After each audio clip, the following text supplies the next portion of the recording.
Hello दोस्तों, नमस्कार। हमारे जितने भी ईपीएस 95 पेंशन धारक हैं, आप सबका हमारे नए वीडियो में स्वागत है। दोस्तों, आज मुख्यतः दो तीन टॉपिकों के ऊपर चर्चा करेंगे। ईपीएस 95 पेंशन धारकों के पेंशन में वृद्धि को लेकर आज 6 तारीख है और 6 तारीख में एक बहुत ही महत्वपूर्ण बैठक दिल्ली में हुई है। उस बैठक में क्या महत्वपूर्ण निर्णय लिए गए हैं, उसी के ऊपर यहाँ पे बात मैं करूंगा। सबसे पहले मैं आपको बता दूं कि सूचना न्यूज दिल्ली से निकल के सामने आ रही है कि सीबीटी ईपीएफओ की 109वीं कार्यकारी समिति या ये बोल सकते हैं कि executive committee meeting CBT EPFO की बैठक हुई है। उस बैठक में ईपीएस 95 पेंशन धारकों के लिए क्या अपडेट निकल के सामने आया है। सबसे पहले मैं आपको बता दूं कि सीबीटी की बैठक होने वाली है 23 तारीख को, और 23 तारीख को सीबीटी की बैठक में उसमें पहले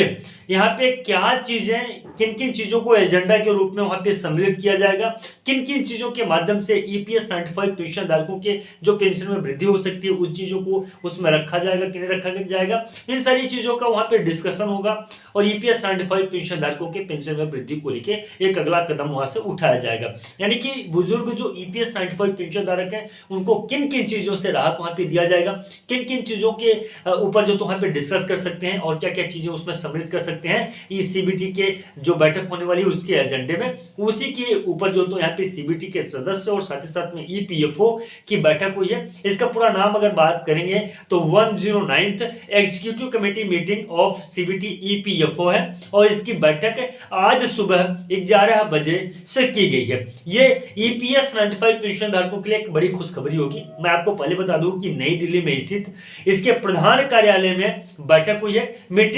के बाबत पत्र पर क्षेत्रीय पीएफ आयुक्त सम्मेलन अश्विनी कुमार गुप्ता जी के हस्ताक्षर हैं, यानी कि उनके माध्यम से ईपीएस 95 पेंशन धारकों के पेंशन वृद्धि को लेकर उस पर चर्चा हुई है। एक बात और मैं आपको यहाँ पे क्लियर कर देना चाहता हूँ कि इसके पहले ही राष्ट्रीय संघर्ष समिति के राष्ट्रीय अध्यक्ष कमांडर अशोक रावत जी और साथ ही साथ में हमारे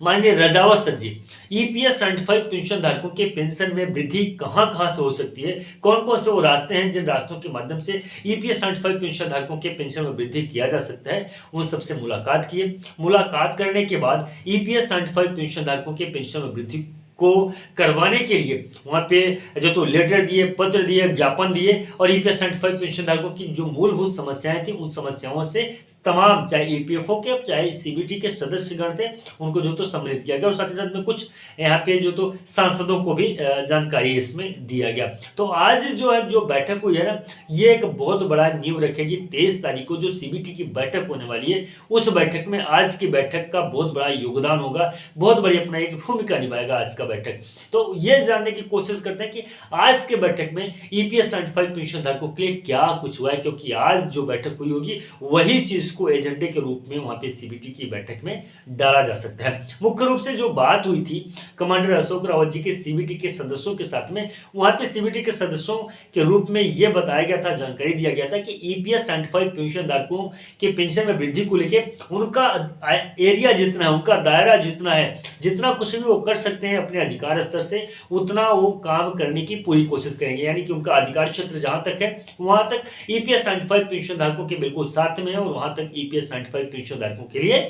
खड़े रहेंगे। तो ये क्लियर हो जाता है कि आज की इस बैठक से कुछ न कुछ तो ईपीएस 95 पेंशन धारकों के लिए जरूर से जरूर मिला होगा। अब किन किन चीजों के ऊपर बातें हो सकती हैं, तो पहले नंबर पे मेडिकल सुविधा उनको, मैं हालांकि ये पहले भी सीबीटी की बैठक में मेडिकल सुविधा के ऊपर चर्चा हो चुकी है और ईपीएस 95 पेंशन धारकों को मेडिकल की सुविधा प्रदान करने की बात भी हो चुकी है, नंबर एक। दूसरे नंबर की अगर हम लोग बात करें तो ईपीएफओ के द्वारा ईपीएस 95 पेंशन धारकों के जो फार्मूला है उस फार्मूले पे बात हो सकती है, या फिर नया फार्मूला जो कि ईपीएफओ के द्वारा बनाया गया हो जिसपे ईपीएस 95 पेंशन धारकों को पेंशन की राशि मुहैया हो, उसके ऊपर भी चर्चा हो सकती है और वो पेंशन राशि भी उनको दिया जा सकता है। तीसरे नंबर पे अगर हम लोग बात करें तो ईपीएस 95 पेंशन धारकों के जो भी लेटेस्ट अपडेट है उनकी प्रमुख 4 सूत्री मांगे जिनके ऊपर लगातार ईपीएस 95 पेंशन धारक जो तो बातें करें उसके ऊपर भी चर्चा हो सकती है, और ईपीएफओ वहां भी मंजूरी दे सकता है कि ईपीएस 95 पेंशन धारकों की पेंशन में वृद्धि को लेकर। यानी कि अगर इस प्रकार से होता है और आज की जो बैठक हुई है यहाँ पे सीबीटी और ईपीएफओ के बीच में ईपीएस 95 पेंशन धारकों के अगर जिक्र हुआ होगा और वहां पे अपने एजेंडे में ईपीएस 95 पेंशन धारकों के मुद्दे को रखेंगे, चाहे उनके बजटरी प्रॉब्लम हो, जैसे कि बजट का प्रावधान से संबंधित बातें हो, या उनको फार्मूला से संबंधित बातें हो कि किस फार्मूले पर उनको पेंशन की राशि मुहैया करानी है, उनके डेट से संबंधित बात हो कि किस डेट से ईपीएस 95 पेंशन धारकों को पेंशन की राशि मुहैया होने लगेगी, या और भी बहुत सारी उसमें है कि जैसे कि उनको डीए देना है और उनको जो तो मेडिकल सुविधा देना है, उनको पेंशन कितनी देनी है, 5,000 देनी है कि 7,000 देनी है, कि कितना परसेंट पेंशन में वृद्धि होगी। ये सारी चीज़ों के ऊपर अगर चर्चा हुई होगी तो डेफिनेटली ईपीएस 95 पेंशन धारकों को एक बड़ी खुशखबरी जो तो 23 तारीख को मिलेगी कि ईपीएस 95 पेंशन धारकों के पेंशन में कितनी % तक की वृद्धि हो सकती है। फिलहाल अभी कहा कुछ नहीं जा सकता है, क्योंकि क्लियर और